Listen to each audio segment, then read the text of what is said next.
চট্টগ্রামের port city international ইউনিভার্সিটির সাংবাদিকতা ও গণমাধ্যম অধ্যয়ন বিভাগের শিক্ষার্থীদের সংগঠন পিসিআইও মিডিয়া ক্লাবের উদ্যোগে ওভার দ্য বাউন্ডারি শীর্ষক কর্মশালা অনুষ্ঠিত হয়েছে। বৃহস্পতিবার সকাল 10টায় চট্টগ্রাম জেলা ক্রীড়া সংস্থার কনফারেন্স হলে এই কর্মশালা সম্পন্ন হয়।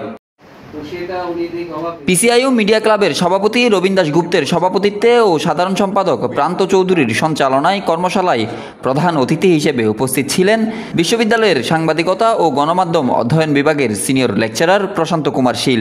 ক্রিয়া সাংবাদিকতাটাকে আসলে আমি যতক্ষণ না ভালোবাসা এবং ভালো লাগার জায়গাটা নিতে না পারছে, তাহলে আসলে আমার দ্বারা আমি যতই আসলে ট্যাকটিক্স শিখি, রুলস শিখি, আমি প্রোনাউন্সিয়েশন শিখি, আসলে আমার ভিতরে আসবেন।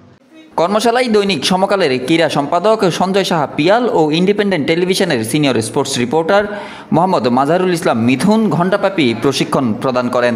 তারা স্পোর্টস রিপোর্টিংয়ের বর্তমান প্রেক্ষাপট, চ্যালেঞ্জ এবং সম্ভাবনা নিয়ে শিক্ষার্থীদের সাথে নিজেদের অভিজ্ঞতা ভাগ করেন। প্রযুক্তির সাথে সেটা আগাইতে হবে, সফটওয়্যার আপলোড করতে হবে, এটা হয়ে যায়, সবারই আমাদের করতে হবে, সেটা তো আছে প্রযুক্তির। সবচেয়ে যেটা বড় জিনিস, আমি লাস্ট এবং ফাইনাল যদি বলেন, আমি বলবো প্রচুর পড়বেন, কল্পনা শক্তি বাড়াবেন, কল্পনা করবেন, একটা জিনিস কল্পনা করবেন, প্রচুর বই পড়বেন, সবার বই পড়বেন।